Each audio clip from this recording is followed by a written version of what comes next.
G'day guys, welcome to the channel. Today I have intentionally sped this up big time because I think it looks really cool the way it comes together, because it's a really simple process. I'm using washi tape. You could use your leftover scraps, whatever you want, right? Or some intentionally cut strips. It's completely up to you. The sheet that I'm sticking this washi tape down to is a double-sided adhesive sheet that I get from Crafts Online, and it's just an A4 piece of double-sided sticky sheet, which is fantastic. Now, the reason I'm doing this, I know washi tape has sticky on the back, I get that, but it's not permanent and it will lift over time. And the process I wanted to do, I didn't want to keep putting rows of glue down, so I thought this might work. Look, hindsight, it really didn't save me any time, so would I do it again? Probably, but it wasn't so much for the adhesive side of it versus the fact that I wanted to cut the strips in half. Now that technique, I don't own this technique. This is something that I actually saw Natasha Foote do on one of her card making videos, and she didn't do it with washi tape, but she did it with mint tape, and she cut it in half. She stuck it down to some just normal copy paper, and because it's mint tape and it's low tack tape, you were able to peel it back up, and that allowed her to have 1/4 inch, 1/2 inch, etc. tapes. So I thought, well, why can't I do that with washi tape? Why can't I cut these in half to get a different look? So that's what I decided to do on this particular layout. Now, as I said, I'm using washi tape because I don't think I show my washing tape enough love, to be completely honest with you. So I decided that I wanted to, I've done a couple of layouts in the last month using washi tape. It's not that I buy a lot of washi tape anymore, because I find that I don't use it nearly as much as I should. But yeah, so it worked. Now, the reason I put these post-it notes, it was so I had something to hang on to, because the backing sheet is slippery as well as the washi tape is slippery. It was very hard to keep it straight. Now, that's okay. It's not really a problem. This is where I was working out how I wanted to go about this. Now, I used my T-square ruler to mark exactly 6 inches on both sides. Then I just draw a diagonal line. This is to ensure that my tape goes down straight. Are all my lines straight in the end? No, and you don't really notice it, but it's that initial piece of washi that you put down, this strip, it's got to be straight. If that's crooked on any level, it's going to drive you nuts by the end of it. Okay, so this one I did end up having to put glue down behind it, because as I unrolled it, and this is what happens with washi tape, this is why you have to use your supplies, guys, it no longer had any sticky left on the back of it at all. So, and I'd already put down the first row that did have sticky, so I just went, I'll just run some glue. So, as you can see, running that glue is a little bit annoying. And what I find sometimes when I use the glue, especially in my climate, it's going into summer here and it was a warm day.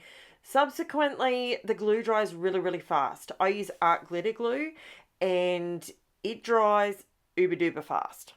Now, the only reason I'm marking where my photo is going to go, so why waste your time putting washi tape underneath it, right?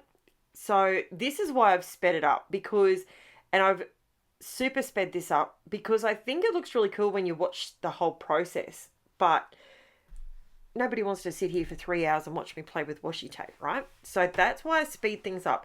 And I also speed things up because you have got the control, because you can just jump into your settings and you can, which is the little cog down the very bottom of your screen, and you can slow it down if you want to, but I'm just laying down washi tape. It's not that exciting. So this is what I did. Now, what I ended up doing was I was cutting these strips, even though they're all, I think it's 8 inches wide or 7.5 inches wide or something. I end up cutting them randomly. So I'm getting random lengths as I'm going around the square. I nearly said circle then. It's not a circle, it's a square. So so this is what I'm doing. Now, I absolutely love how this turns out in the end. You've got to stick around to the very end, because once I start putting this all together, it just pops. It looks so nice, and I really, really do adore how this layout turned out. This is something that you could definitely use for a Christmas layout. It's something you could use if you wanted to do a monochromatic layout. You could also just do all metallics. That would look really cool as well, depending what you have in your collection at your place. Like, you might have stacks and stacks of washi tape like I do, because I used to do a lot of journaling, and I don't so much do that kind of journaling anymore. I prefer to spend my time on my scrapbook layouts, to be quite honest with you. And, money is not an endless resource, so especially at the moment. So I don't really want to be wasting my supplies on, I suppose I shouldn't call it wasting, but sometimes I find that when I'm doing a layout, I want to be able to justify the supplies that I'm using dollar wise per, am I going to keep this forever? My junk journals, my mixed media journals, I would never expect my kids to keep that. That's more just a mental health thing for me, to just muck around and play and learn different techniques and get those techniques down pat before I jump into the scrapbooking side of things. Because my photo albums, I expect my kids will keep, and they actually went through a couple of weeks ago, and if you're in the Facebook group, you would have seen this. I took photos of them, but they separated their photos, their photo layouts into individual albums, so they're already separated for them. Because I don't scrap chronologically. I used to back in the day, like 20 plus years ago, when I had one child and no husband, and almost every single photo was just solely of Taylor or Bindi, and Bindi was my dog then. So it was super easy, and I didn't have to worry about it, and I could scrap chronologically, and it was awesome. But now I prefer to scrap what takes my fancy on the day. Do I feel like getting messy? Do I feel like just playing with paper? Do I want to get all scientific and make up some different colors, or mica pastes, or glitter paste, or glitter gels, or depends what I'm feeling on the day. So that's how I scrap nowadays. So I'm getting a lot better at editing my videos and processing my videos, and I don't cut out, if you're new to my channel, I'm going to let you know up front, I don't cut out a lot of the process. What I do is I like to show you guys that it is normal if you scrap and you make a mistake. It's normal if you start a layout and then completely flip it around and go a totally different direction. All of that is normal, and I think our community needs to show each other, share the love a little bit, and show each other that it's not necessarily always easy to do every single layout, and nobody's perfect. There is not one scrapbooker on the planet that is perfect, that gets it right exactly the right way every single time. So I like to show that in my videos. I like to show you guys that I do make mistakes. I either stuff them up, or I cut them up, or I put something over the top of them, or I include it as part of the feature. That's what I like to do. Now, I realize not everybody scraps like that, and that's fine too. We all need to have a difference in our channel. I guess that's what it is. That I like to make sure that what I'm producing for you guys is maybe a little bit different to what everyone else produces. And I like to create layouts differently, so that today and tomorrow you're not looking at the same style of layout where possible. So yeah, now I've waffled on while I've been putting this washi tape down. I also want to let you know that we will be doing a hop. So anyone that is an actual content creator on here, if you are interested, let me know. We are actually, I've joined in with a couple of other ladies, and we are doing a topsy-turvy Christmas hop. And what it's actually doing is we are southern people in the southern hemisphere. We are swapping our warm Christmas Day photos or warm Christmas photos with snowy photos from people in the northern hemisphere, and we're swapping it over. So we get to scrapbook well, for me, I get to scrap actual snow, which is amazing. I never in my life will I probably ever see snow, because where I live we don't get snow. So yeah, if you're interested, let me know below, and I will chuck you in the group, and you can we'll team you up with somebody so you can swap some photos. We're just emailing them to each other, and going about it that way. But yeah, so let me know if you're interested in that. And it's not until, I think we're doing it on the 21st of December. That's when we're doing the hop. So yeah, let me know if that's something you're interested in. I don't do a lot of hops, but I thought this would be interesting. It's something completely different. So let me know what you think. Now, what else can I tell you? So I used the washi tape. Now, the double-sided adhesive sheets, they are Poppy Crafts brand, and you just saw a quick sneak peek of something that's very exciting to me. I'll be playing with that later today. Now, okay, so that's all my washi tape. I'm just reading my notes, making sure I'm getting this. I'm producing my videos in such a way that I'm doing my voiceovers 2 or 3 days later. So I have to keep referring to my notes to make sure I'm getting it right. Now, I decided these corners, I wanted to do some mixed media on this layout, but I didn't want, it would have devastated me if I tried it and it didn't work, and I completely stuffed up my whole page. So I decided that I was going to create little triangles, and I am stenciling over them. So these are going in the corners, exactly where you can see them in that shape now. And I'm using a dot stencil. This is one that I got in a collection. I think there was about 10 or 12 in it. I bought them from, I think it was Amazon. It's just a random polka dot stencil, and I'm going over it with the MARTE Studio Acrylic in Crimson and paint. The reason I use the acrylic paint is because once it dries, it's permanent. So I can now go in over the top with some LUNAR paste. I ended up pulling out Gold Rush. So luckily I have 2 or 3 different golds. So I managed to do this. Now, this is the technique that I wanted to show you in this layout. Tim Holtz has got shifting stencils, so you can move them and create different looks.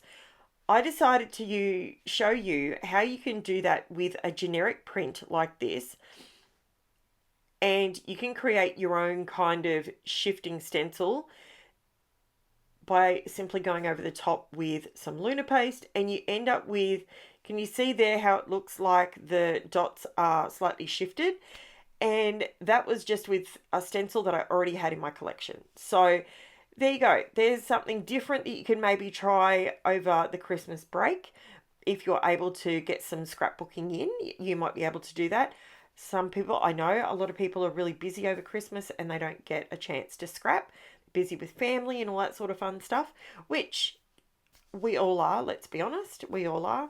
So now you can see my triangles. Now, if I had tried that on the actual background, I bet you anything I would have absolutely muffed it, and I would have felt like such a muppet, and I would have been, it would have bugged me, but it worked. So there's a little trick. Do something like that rather than putting it straight on. Now I'm going around the edges with the Distress Oxide ink in black soot, and I go around now. I know I already have a white border around my photo, but I wanted to add some of the distressed oxide, the black soot, around the outside edge, just to give it a little bit more of a pop and separate from the background. Now this background is super busy. It is really, really busy. So some people may not like that. You could do this with less busy washi tape. You could do it with some pastels. It would look really nice. You could use it for a child's birthday party. You could use this layout for absolutely anything. Father's Day, you could make this more masculine. You could do anything along those lines. Instead of dots, you could do hearts. You could do stars. You could do, as long as it is a generic shape, so it doesn't have a repeating pattern in the stencil, you can do this. So this one here, then I decided to add some foam tape to the back of my triangles just to raise them up ever so slightly to create that faux shadow effect. And by putting these down, I didn't want the gold washi around the outside edge to be quite as thick, so I've just pulled everything in ever so slightly and it's given me a nice border. Now, it's at this point that I pulled out my new packet of thickers that I've only just bought. And these ones are called ROCKABYE. These were on sale at, let me think, where'd I get them from? Can't remember where I got them from. I don't know, but they're thickers. I honestly can't remember off the top of my head. Maybe... No, I'm not even going to stab in the dark. But they're white and they're foam, so they do move a little bit when you're putting them down. So you've got to kind of give the foam time to contract again to get them straight, if that makes any sense. One of the reasons I don't like these kind of thickers, because I didn't really take any notice when I was buying these, because normally now I wouldn't buy a foam thicker like this, because I hate when you peel it off and it contorts differently. Now I thought the white would pop. Guess what? It didn't. So I have to move on my feet. I have to think on my feet. And I do something quite bold here. I decided to replicate the red again, because that was something that was bothering me, that I only had it in 2 places on the layout. I have a real thing that I like to select a colour to repeat 3 times on a layout. That's just a thing that I do. And by adding this red on here, it's exactly what it needed. So I'm being super duper careful. I'm using a round brush and it's a number 4. And just to make sure that I do not go over the edge or onto the washi tape or anything like that. So I'm just painting just the top surface. So you're still getting the white drop on the you'll see it at the very end when I zoom in. I do zoom in and stick around for quite a little while. Then I went over it with the glossy accents, and then I am done, guys. I don't add any extra blingy bits to this. This is the layout. It's super busy. And it started off with a white background, and look at it now. There you go. So thank you so much for watching. I am going to do my shameless plug now while you have a look at the close-ups. Please, I would love it if you subscribe if you have not already. I would love a thumbs up, comment, all the YouTubey stuff that you do. Look at that glossy accents on top of that paint. It looks amazing. I love it. So... yep, and also if you want to help support my channel by buying supplies, I have got a buy me a coffee link in the description below if that's something that interests you but is not essential for viewing. Thank you so much for watching, everybody, and that is my layout and I am done. Thanks for that. I'll chat to you soon. Bye for now.